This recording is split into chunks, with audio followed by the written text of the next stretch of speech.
Hi friends, welcome to my home cookings. రోజు మనం రొయ్యల ఎగ్ దమ్ బిర్యానీ తయారీ విధానం చూద్దాం. బిర్యానీ ఎక్కడా స్కిప్ చేయకుండా చూడండి. రొయ్యల్లో నుంచి వచ్చే బ్యాడ్ స్మెల్ లేకుండా బిర్యానీ చేశాను.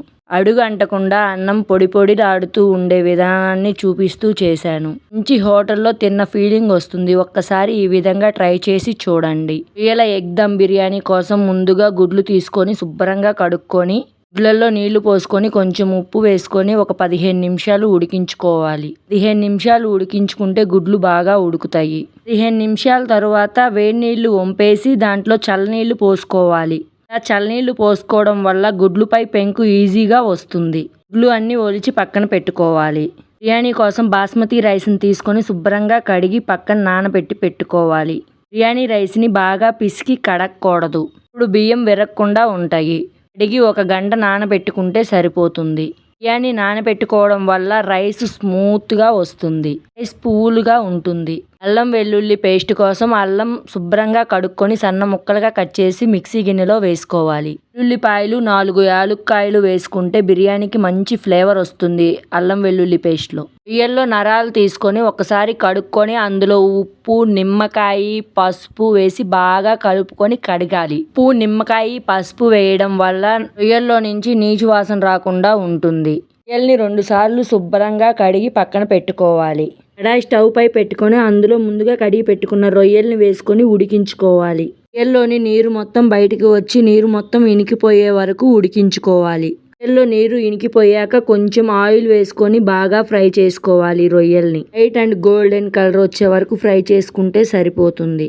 వైట్ అండ్ గోల్డెన్ కలర్ వచ్చాక గ్యాస్ కట్టేసుకొని రొయ్యల్ని పక్కన పెట్టుకోవాలి. ఫ్రైడ్ ఆనియన్స్ కోసం ఉల్లిపాయల్ని తీసుకొని తొక్క తీసుకొని సన్నటి ముక్కల్లా కట్ చేసి పక్కన పెట్టుకోవాలి. వీడియోలో చూపించిన విధంగా కట్ చేసి పక్కన పెట్టుకోవాలి. నేను బిర్యానీ కోసం తీసుకునే గిన్నెలోనే కొంచెం ఆయిల్ వేసుకొని ఫ్రైడ్ ఆనియన్స్ ఫ్రై చేసుకుంటున్నాను. ఇలా చేసుకోవడం వల్ల మనకి గిన్నెలు తక్కువ పడతాయి. ఆయిల్ రీయూజ్ ఎక్కువ అవ్వకుండా ఉంటుంది.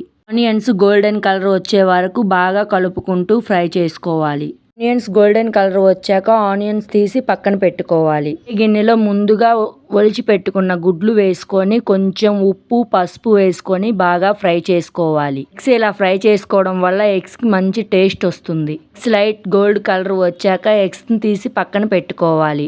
ఫ్రై చేసి పెట్టుకున్న గిన్నెలోనే కొంచెం షాజీరా వేసుకోవాలి. అది కొంచెం ఫ్రై అయ్యాక సన్నగా కట్ చేసి పెట్టుకున్న ఉల్లిపాయల్ని వేసుకొని బాగా ఫ్రై చేసుకోవాలి. ఉల్లిపాయలు ఫ్రై అయ్యాక అందులో ముందుగా కట్ చేసి పెట్టుకున్న టమాటాలని వేసి కొంచెం ఫ్రై చేసుకోవాలి. టమాటాలు ఫ్రై అయ్యేటప్పుడే కొంచెం ఉప్పు, ఉల్లుప్పు అయితే బాగుంటుంది. గరం మసాలా, బిర్యానీ మసాలా, కారము, పసుపు, ముందుగా పట్టి పెట్టుకున్న అల్లం వెల్లుల్లి పేస్ట్ని వేసుకొని బాగా కలుపుకుంటూ ఫ్రై చేసుకోవాలి. పచ్చివాసన పోయేంత వరకు అల్లం వెల్లుల్లి పేస్ట్. మసాలాలోని పచ్చివాసన పోయాక అందులో పెరుగు, ముందుగా ఒలుచుకొని సన్నగా కట్ చేసి పెట్టుకున్న పుదీనా, శుభ్రంగా కడిగి కట్ చేసి పెట్టుకున్న కొత్తిమీరను కూడా వేసుకొని ఒకసారి బాగా కలుపుకోవాలి. మసాలాలో మొత్తాన్ని ఒకసారి బాగా కలుపుకొని గ్యాస్ ఆపేసి పక్కన ఉంచుకోవాలి.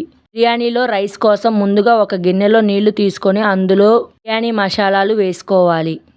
లవంగాలు, స్టార్ ఫ్లవర్, మరాఠీ మొగ్గ, బిర్యానీ ఆకు, పుదీనా, కొత్తిమీర, షాజీరా, జీలకర్ర, అల్లం వెల్లుల్లి పేస్టు, ఉప్పు, పచ్చిమిరపకాయలు, కొంచెం ఆయిల్ వేసుకోవాలి. బిర్యానీ వాటర్ని టేస్ట్ చూస్తే కొంచెం ఉప్పగా ఉండాలి. అప్పుడే బిర్యానీ రైస్కి ఉప్పు పట్టి బాగా టేస్ట్ వస్తుంది. ఎసరుని బాగా మరగబెట్టుకోవాలి. ఎసరు బాగా మరిగిన తర్వాత ముందుగా కడిగి నానబెట్టి పెట్టుకున్న బాస్మతి రైస్ని వేసుకొని ఒకసారి కలుపుకొని మంటని మీడియం ఫ్లేమ్లో పెట్టుకొని బాస్మతి రైస్ని ఉడికించుకోవాలి. బాస్మతి రైస్ వేశాక ఎక్కువ సార్లు కదపకూడదు. అలా కదిపితే రైస్ విరిగిపోతుంది. రైస్ 60% ఉడికిన తరువాత ముందుగా ఫ్రై చేసి పెట్టుకున్న మసాలాలో కొంచెం నిమ్మకాయ పిండుకోవాలి. బిర్యానీ గ్రేవీకి మంచి టేస్ట్ వస్తుంది. నిమ్మకాయ పిండుకున్న తర్వాత ఒకసారి గ్రేవీ మొత్తాన్ని బాగా కలుపుకోవాలి. ఉప్పు, కారం సరిపోయిందో లేదో చూసుకొని ఉప్పు, కారం సరిపోతే వేసుకోవాలి. కలుపుకున్న గ్రేవీలో ముందుగా ఫ్రై చేసి పెట్టుకున్న రొయ్యల్ని గ్రేవీపై చల్లుకోవాలి. గ్రేవీ పైన ముందుగా ఉడకపెట్టి ఫ్రై చేసి పెట్టుకున్న గుడ్లు కూడా వేసుకోవాలి. బిర్యానీ మసాలా పైన ముందుగా ఫ్రై చేసి పెట్టుకున్న ఫ్రైడ్ ఆనియన్స్ని కూడా వేసుకోవాలి. కొత్తిమీర, పుదీనా సన్నగా కట్ చేసుకొని వేసుకోవాలి. 30% రైస్ ఉడికిన తరువాత రైస్లోని వాటర్ 2 గరిటెలు గ్రేవీ పైన పోసుకోవాలి. 50% ఉడికిన రైస్ని ఈ గ్రేవీ పైన పొరలుగా వేసుకోవాలి. 50% ఉడికినప్పుడు ఒకసారి వేసుకొని మూత పెట్టుకోవాలి. రెండవసారి 70% ఉడికిన అన్నాన్ని వేసుకొని మూత పెట్టుకోవాలి పొరలాగా. మూడవసారి 80% ఉడికినప్పుడు వేసి మూత పెట్టుకోవాలి. నాలుగవసారి 90% ఉడికిన రైస్ మొత్తాన్ని వేసుకోవాలి. రైస్ మొత్తం వేసుకున్న తర్వాత రైస్ పైన ముందుగా ఫ్రై చేసి పెట్టుకున్న ఆనియన్స్, కొత్తిమీర, పుదీనా, కొంచెం నెయ్యి వేసుకోవాలి. ఎసరులో నుంచి 2 గరిటెల ఎసరును తీసుకొని రైస్ పైన చల్లుకోవాలి. ఎసరు చల్లుకున్న తర్వాత మూత పెట్టి మూత పైన బరువుకి నేను రైస్ వండుకున్నప్పుడు వచ్చిన గంజిని పైన పెట్టాను.